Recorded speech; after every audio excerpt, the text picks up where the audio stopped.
Well, I'm Abubakar Sule Sani, a professor of African archaeology at the Ahmadu Bello University, Zaria, and currently on secondment at the Sainsbury's Research Unit, University of East Anglia, as British Academic Global Professor. I earned my first degree from Ahmadu Bello University, Zaria, 1997 in archaeology. I proceeded then to University of Maiduguri for a master's, where I specialized in prehistory and archaeology, and then thereafter um, with University of East Anglia, the Sainsbury's Research Center, where I am today. But in between, there's a story of academic and career engagement. I worked for some years, about half a decade, with the National Commission for Museums and Monuments. I was the resident archaeologist in the Chad Basin, so operating from the National Museum Maiduguri, and I later transferred to Ahmadu Bello University and served initially as a curator before I got transferred to the Department of Archaeology and as a lecturer. I grew to become a professor to 2022. Well, I got thrilled by the adventurous nature of archaeology when I was doing my O levels history. I was privileged to make a distinction, but one of the fascinating elements of the history, there was the archaeology. But I didn't know that archaeology exists that as a discipline. I thought it's just a source of collecting data for historical reconstruction. I initially wanted to be a lawyer, but with a bias in criminology and what have you. But then after my admission, I was told that there is archaeology, and I was offered, and I realized because of the adventurous nature of archaeology, that was the best thing for me. And so I chose to, I opted for BA archaeology at ABU Zaria. So it was a chance, um, actually, realities. I think I was decisive from the very first week that I was offered the course archaeology. That's the course for me. And I restricted myself to elective courses that allows that kind of engagement that will add value to. And so I picked all my courses from sociology, what we perceive, anthropology, for instance, and um, yeah, all true. But then after the National Youth Service, I was given permanent position in the banks. I secured a job initially a week after my NYC with Inland Bank. Inland Bank was one of the highly paid banks. I declined for my love to join National Museum, but I thought at that point National Museum perhaps was the only outlet that provides that opportunity to practice and do archaeology without but I had to spend 5 months waiting for interviews because it happened during the military era. There was embargo for employment, but I was interviewed and secured my first job after NYC, to serve as archaeologist in the National Commission for Museums and Monuments.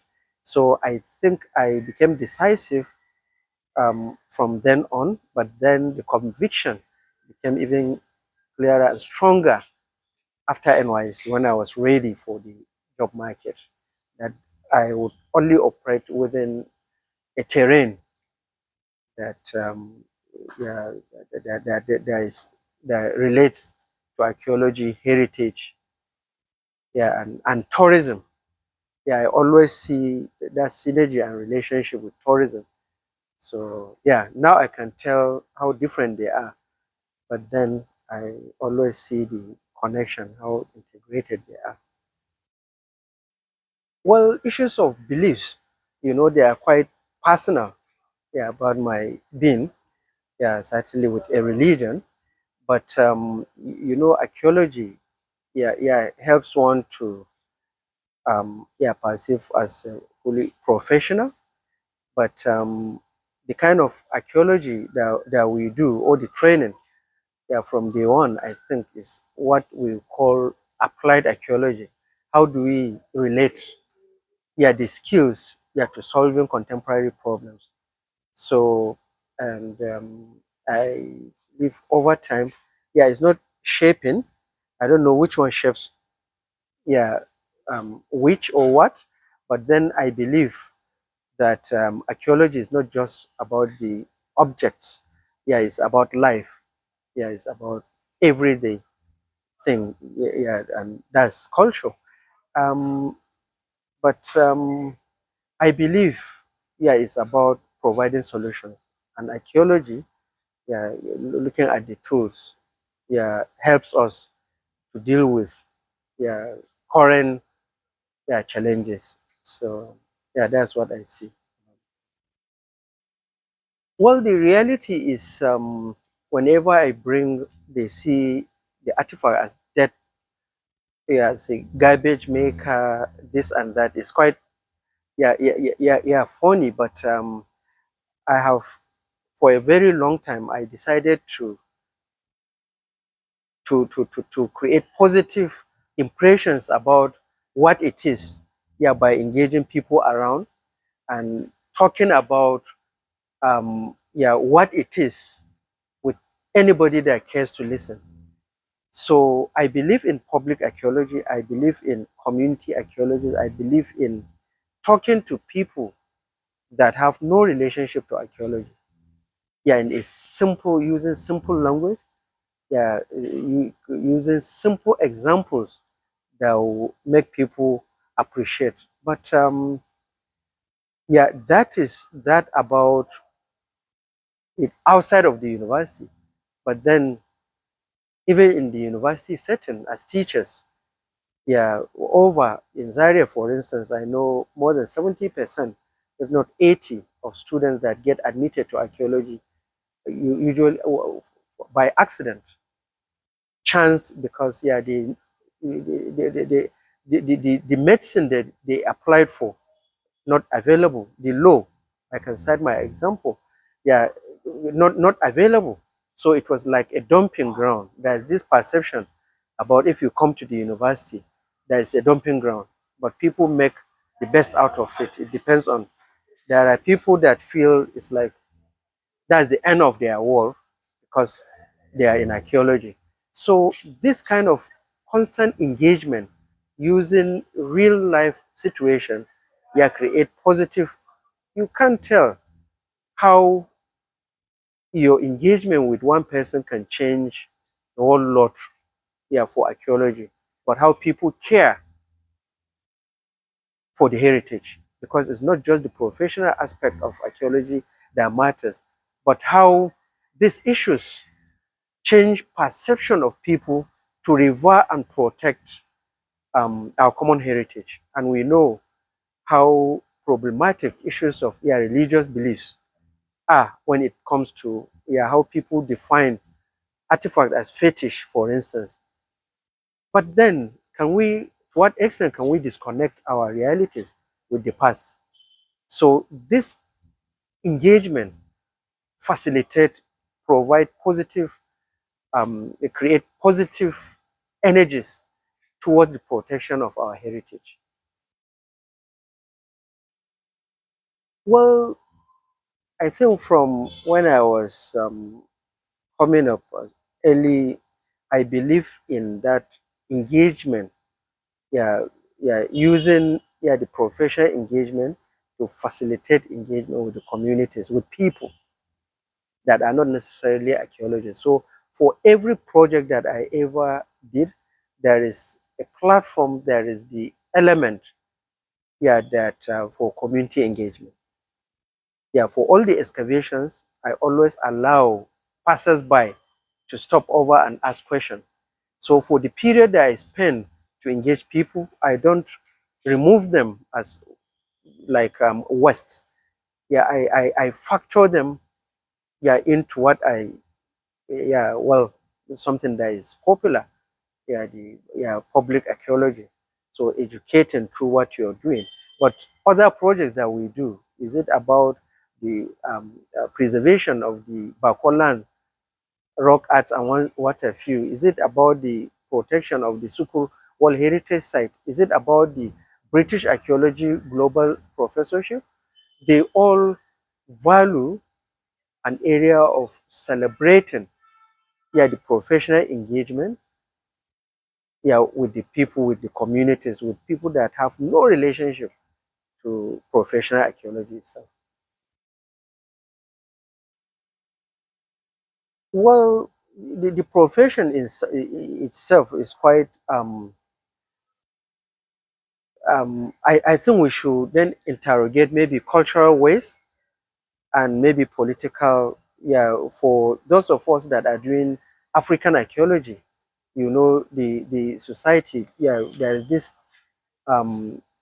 yeah, tension, and that yeah, in terms of gender balance, yeah, there are issues and they are so obvious, and that's why all the, yeah, professional associations are trying to create balance among them, but it's connected to the fact that the girl child, yeah, yeah, always disadvantaged.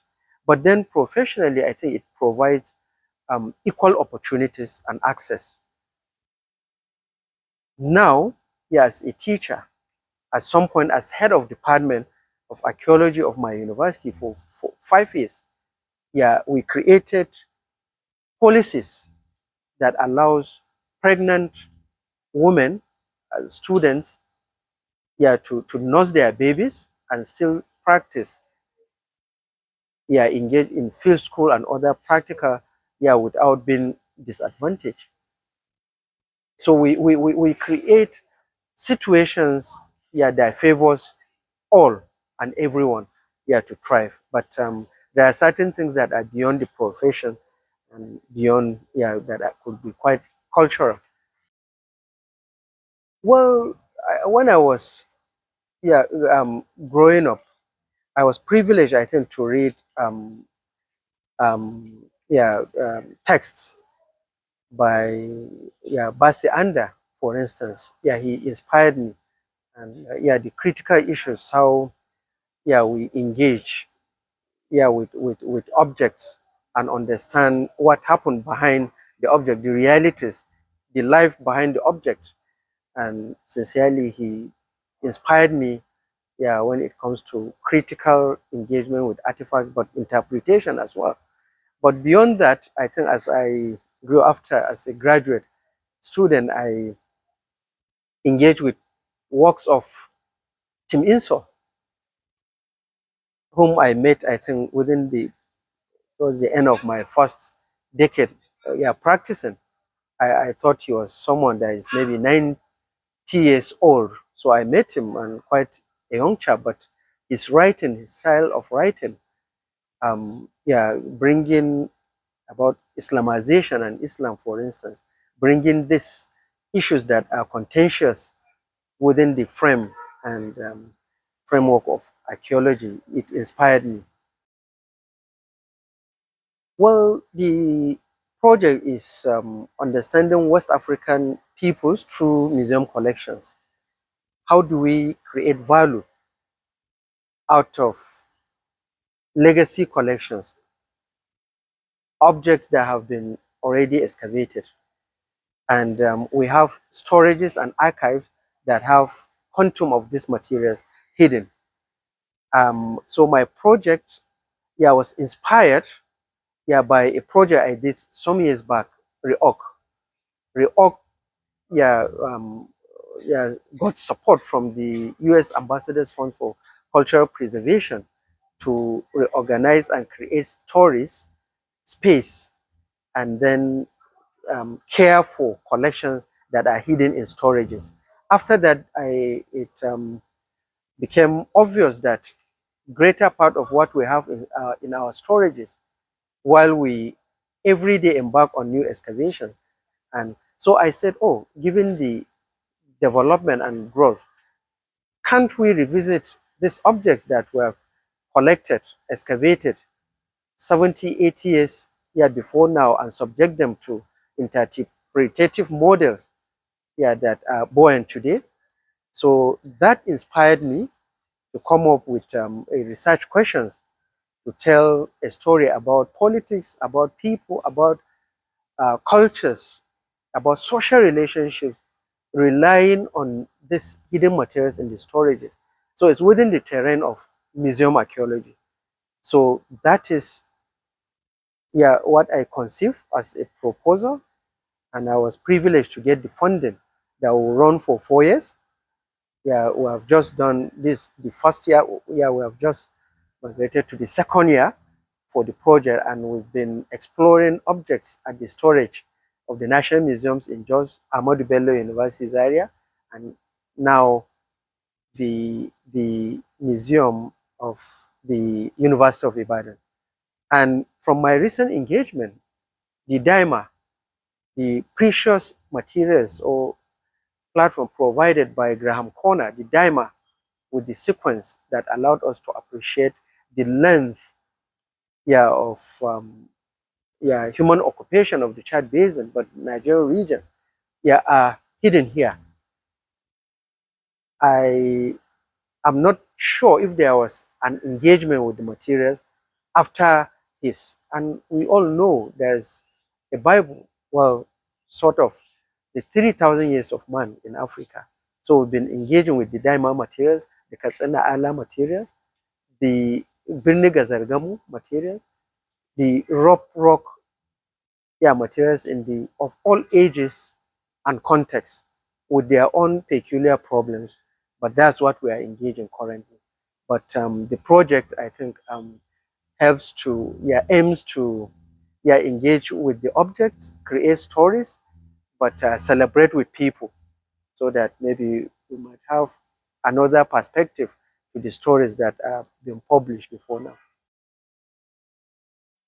Well, as a practitioner, I'm the one that avoids talking about logistical issues as a problem because you create opportunities out of that. It's how you face.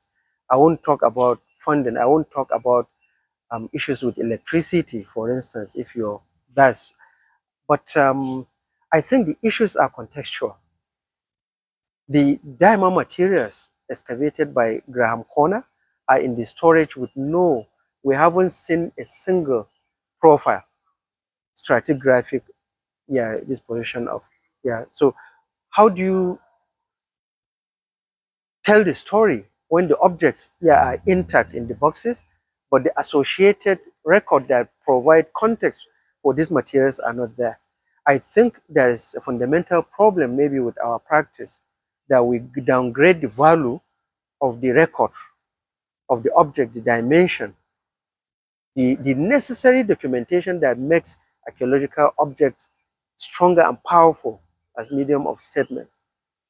Maybe it's for another time, maybe generation, to begin to prioritize this so that it becomes a strong culture in training. As we care for this object, let's care for the photographs, the films, the diaries, the field notes, and the drawings, for these objects. So it's what I consider finding the artifacts with no context. That's my greater problem. It won't dent you look at opportunities. You don't deal with everything. Then you look at the nature of the materials and what story you want to give, or you want the artifact to tell. And then for every challenge, there's no prescription. Then you develop ways that you can go around and deal with the issue. But I believe in complementary use of sources. When you don't, when you, certain objects lack certain records, you can deploy ethnography, for instance. It might give you, depending on the time frame. I can't explore oral traditions, for instance, for the Acheulean traditions, for instance, quite out of place. But is to interrogate archival sources and then check the anthropological records. And perhaps there is sometimes they are not, you don't find them, they don't exist here. But that's the reason I'm collaborating. That's why the project is quite international, because the greater part of practice done in Nigeria, I think for the early stage, decades of, were done by British archaeologists, for instance. And they were trained, I think, to value and keep records in certain ways. So I'm working now in collaboration with the British Museum, for instance, and exploring possible data from the National Archives in London. So I will keep exploring, from all angles, to try to get, fill the gaps.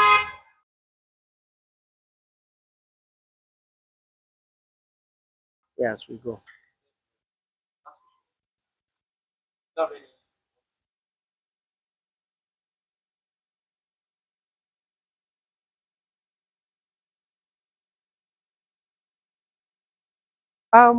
I think it's fun, but in terms of I was privileged to participate, to oversee the research, Peter Brunick's research in the Chad Basin, led by the Frankfurt University, that involved University of Maiduguri and National Museum, in the early um, uh, 2000, thereabout. Um, it covers when the Chad Basin was quite safe, and covers the whole of the Chad Basin. And we did quite extensive excavations using mechanical means and what have you. So I think it's one experience that will remain indelible in my for the rest of my life. But we have pocket of issues, and I don't talk about negative things. I wouldn't mention the armed robbery case where we were attacked midnight with Peter Brunick, Nicole Roop in at the borderland, Zulum, where the current governor of Borno comes from. We spent months there excavating. We were robbed at gunpoint, where a gun was pointed at me for, but I'm here anyway. And so it's one of those, but I don't see them. In fact, I get fascinated sometimes to reflect about, but the fact that I'm still here. So I look at the opportunities that fieldwork presents, but sometimes as tiny or small as the fieldwork that our departmental field school, for instance, for 2 weeks that we take students to, we engage new things. And but we like the interaction, how we inspire people to ask questions and deal with in a real life situation, practical. I see myself as a privileged Nigerian to have been trained with public funds to what I am today. Well, reaching the peak in my career and becoming president of the Archaeological Association of Nigeria, for instance. I value one thing: mentoring and training the next generation of archaeologists. It was difficult for me to, but for certain reasons, I was privileged to overcome the challenges.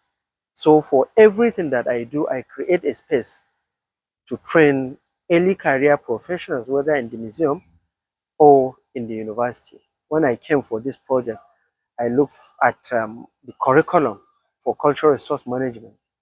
I looked at museology. How do we change perception and maybe even traditions of doing things? I came up with a policy with a workshop that will run from next Monday, and it brought together about 5 institutions: the Sainsbury's Research Unit, University of East Anglia, the Center for African Art and Archaeology, where I serve as the director, the University of East Anglia, Ahmadu Bello University Zaria, National Museum, University of Ibadan, to see how we train postgraduate students on issues that we deal with in classes for museology and cultural resource management.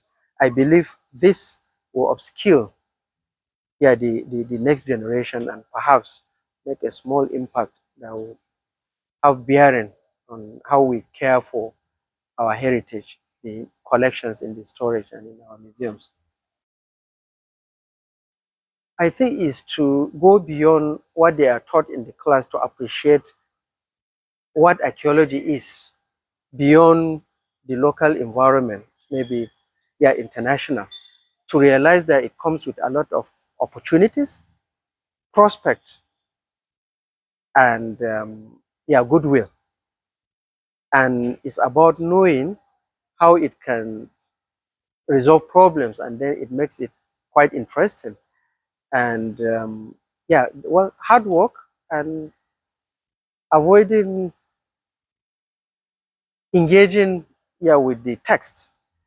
You know, knowledge, when you know, when you read, yeah, I think it removes those impediments that discourages people or that makes people to not to hate the profession, to the extent that sometimes when you meet certain students, yeah, you have two groups.